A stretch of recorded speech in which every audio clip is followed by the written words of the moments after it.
Rádio Opinião, a opinião de quem entende do assunto.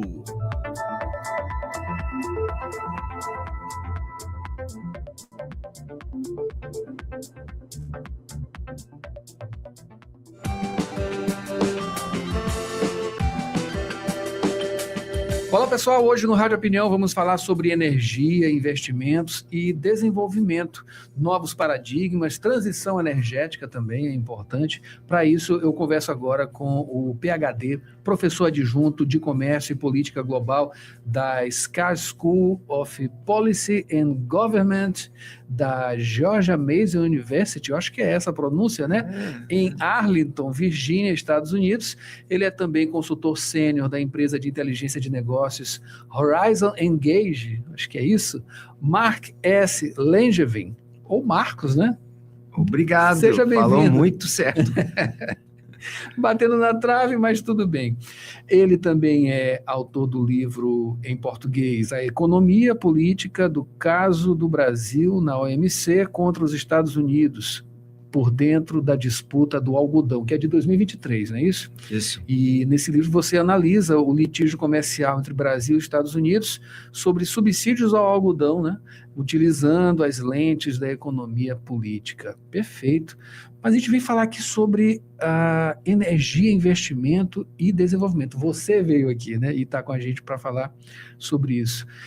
Enfim, Marcos, essas problemáticas, melhor dizendo, né, que a gente vê, observa e acompanha hoje em dia em relação à energia, que são muito importantes, né, como elas estão ditando o mundo, né, quais são os novos paradigmas, né, tem muita coisa mudando, né, a indústria automobilística já deu uma boa engajada nesse sentido, né, e outros aspectos também, né, na geração de energia. O Brasil é um exemplo, é um bom exemplo disso, né, de vários modais alternativos, né, enfim, mas parece que o mundo ainda está um pouco distante do abandono, digamos, eu não digo abandono, mas uma utilização um pouco menos abrangente do petróleo, né, enfim, hidrocarbonetos, essa coisa toda. Bom, a conjuntura é muito interessante para discutir energia, com esse choque da guerra contra o Irã e o preço de barril de petróleo subindo pelo céu. Então, eu acho que a gente tem que conversar sobre todos os sistemas energéticos primários, assim, porque o mundo é dependente do petróleo, né? Mas tem esse movimento político de transição energética para deixar os fósseis atrás.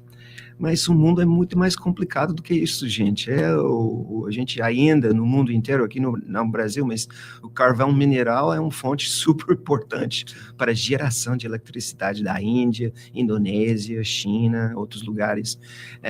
O petróleo é o sistema tão eficiente, em certos sentidos, ainda que contribui para o aquecimento global. Aí você tem as velhas renováveis, a hidroelétrica, e você tem as novas, que não são novas, mas são novos no mercado. As mais recentes. Eólica e solar, né, que tem história de mais de 100 anos, mas que agora estão entrando uma fase acelerada por políticas públicas, subsídios, ou pelo mercado, os investidores de ESG, que quer investir nas renováveis e tudo mais. Então, essa conjuntura é interessante, porque com essa guerra, e a subida do preço muda o mercado, porque o mercado ele intermedia entre investidores e consumidores, e agora tem esse choque de petróleo, e aí tudo é possível e tudo é muito complicado. Sim, e toda essa, como você bem lembrou, né, da gente muito dependente ainda, né, de todo esse processo que envolve, né, o que vem aí do petróleo, esses combustíveis, né? E, enfim, mas a visão ela é de uma expectativa de melhora no sentido de em algum tempo estarmos aí mudando, né? Mudando e deixando um pouco essa exploração de petróleo, enfim, o aquecimento é importante também nesse sentido, enfim. Quais os horizontes justamente para esse processo, essa transição? Pois é, ainda vai demorar umas 2 décadas para ter uma visão nítida do mercado de petróleo. Claro que vai ter uma transição dentro do sistema de petróleo para um petróleo derivados para transporte, combustão, para os motores. E essa transição dentro do mundo de petróleo, que cada dia de mais eletrificação do transporte e tudo mais, aquela petróleo vai para o setor de petroquímica, plástica, sim, outros produtos, fertilizantes e tudo mais. Então, tem esse tipo de transformação dentro do sistema de petróleo, Mas isso depende de outros sistemas de demanda. Por exemplo, hoje o preço de GNL no mundo subiu muito por causa da guerra, A maior produtor, exportador do mundo é Catar, E aí não pode exportar mais ou produzir mais, fechou a planta, e agora o preço de GNL subiu muito, assim. Agora, por que Paquistão, Bangladesh, outros países que precisam aquela GNL para geração de eletricidade, o que eles vão fazer? Eles estão acelerando a implementação de sistemas solares, que é barato, é imediato, claro, mas o sistema solar não é suficiente para todo mundo, nem para 24 horas de geração de eletricidade. Então, todo mundo, dependendo dos recursos. Agora, entra o Brasil, Brasil tem recursos sem limite, mas vocês, aqui no Brasil, tem que decidir. Por exemplo, a gente sabe, nessa conjuntura, o governo vai subsidiar o diesel, um pouquinho para o preço do consumidor, os caminhoneiros e tudo mais. Em troca, vai colocar um imposto de exportação de petróleo para financiar aquela subvenção de diesel, Isso tem impacto, por exemplo, as grandes operadoras do setor privado, vamos dizer, os Exxon, Shell, Total, eles não gostam de imposto em cima de exportação de petróleo. Petrobras, como estatal, fica meu campo, nesse sentido, mas eu acho que qualquer choque de energia mundial, como a guerra, ele muda a mesa de opções por cada nação, cada comunidade, Sim. O Brasil, como tem esses opcionais, ele está mais confortável, Mas para esses países que não têm, quais as alternativas justamente para dar uma variada nesses modais? Não, olha, você tem países enormes como China, Índia, Indonésia, outros países, principalmente da Ásia, que depende do petróleo do Brasil, depende, por exemplo, do petróleo GNL dos Estados Unidos e do Golfo Pérsico, os Arábia Saudita, Catar, os Emirates e tudo mais, sem acesso àquele petróleo e gás do Golfo, aí a importância do Brasil e as exportações, por exemplo, dos Estados Unidos,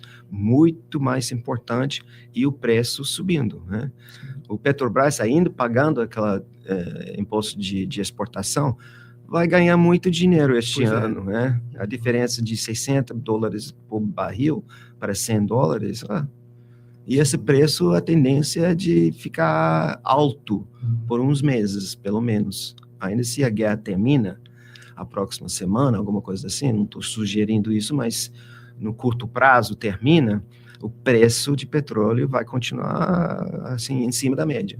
Certo. O GNL, só para a gente trazer o que é o GNL? GNL é gás liquificado e normalmente liquificado para exportação. Aí você tem que ter uma planta de liquificação, demora uns 4, 5 anos para construir. Sim. E custa em volta de 5, 6 bilhões de dólares. É uma coisa, um investimento extremamente sério. É uma coisa, inclusive, que Maranhão um dia talvez poderia pensar. Sim, mas o GNL ele tem várias utilidades. As exportações dos Estados Unidos, que estão crescendo, 10 anos atrás, os Estados Unidos não exportava nada de GNL, e agora é o maior exportador de GNL do mundo. A maior parte é para a geração de eletricidade. Agora tem essa parte também de fertilizante. Então, tem várias utilidades. Tem de ser um pouco caro, mas é flexível, Muitos países dependem de GNL, como Paquistão, Bangladesh, Índia. Tem um mercado bem... Tem um mercado estabelecido. E agora, com essa guerra, muito daquela GNL que ia para Bangladesh, Paquistão, vão para a Europa, porque os europeus vão pagar mais para o mesmo produto. O Bangladesh, o Paquistão não tem grana para pagar tanto. E a vantagem do GNL dos Estados Unidos, por exemplo, que o nosso preço são inferiores do que o GNL de Catar, por exemplo. Interessante. Como é que o Brasil entra nisso, né? Tem essas possibilidades, enfim, essas expectativas em cima da margem equatorial, né? Também que pega também desse modal, né? Olha, enfim. A produção de gás aqui do Brasil está crescendo, mas ainda o Brasil importa um pouco de GNL para a segurança energética. Mas né? chega a ser aqui os 30%?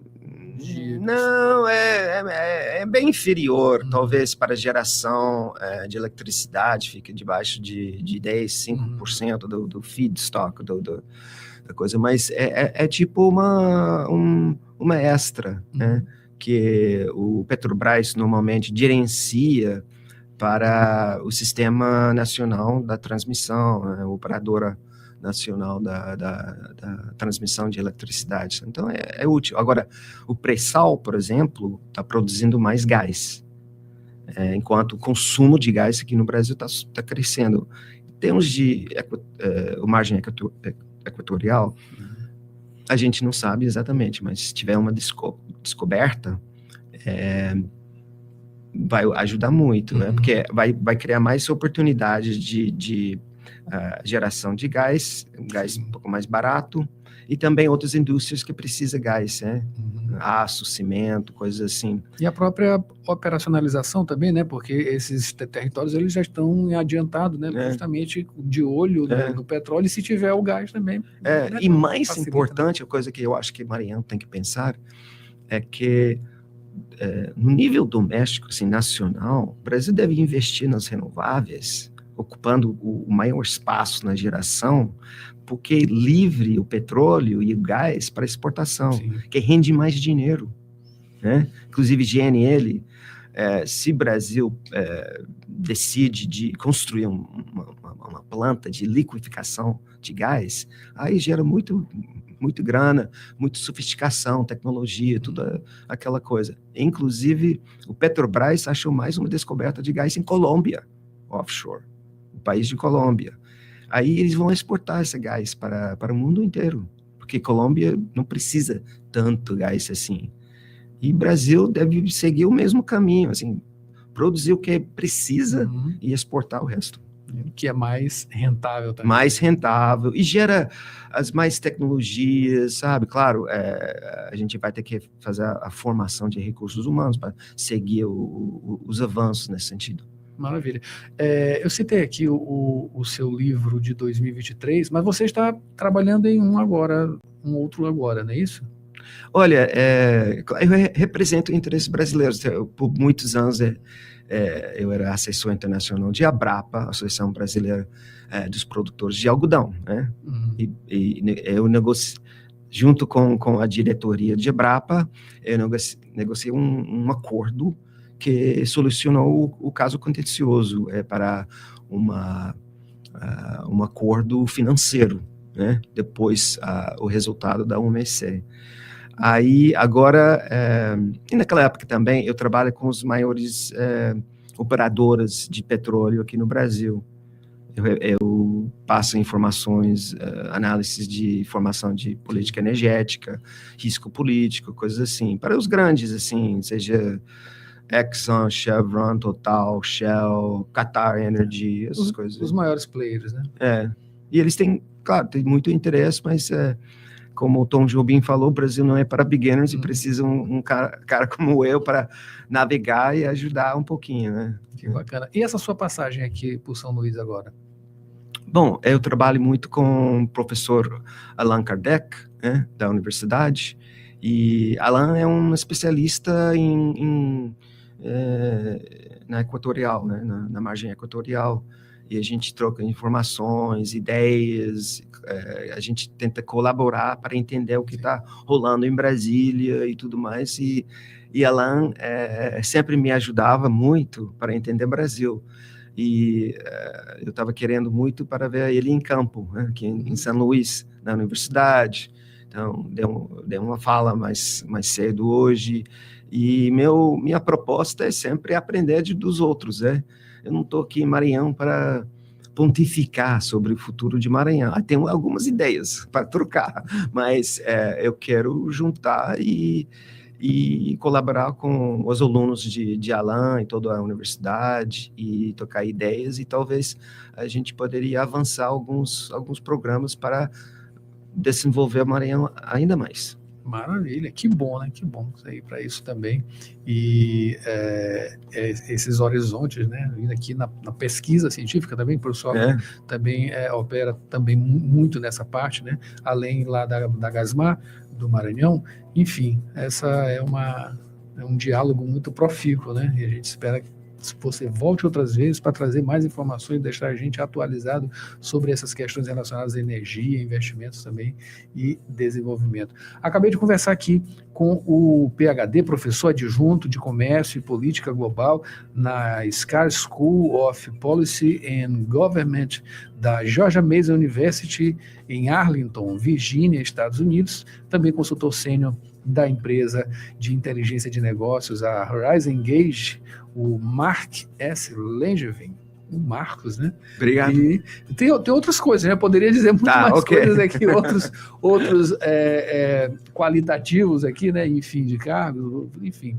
Mas a gente fica por aqui e espera ter você de volta mais uma vez para trazer mais informações. Muito obrigado, Adalberto. Eu que agradeço, e agradeço você também que está ouvindo a gente aqui na Rádio Universidade. A gente volta em uma próxima oportunidade com mais informações aqui no Rádio Opinião. Até lá.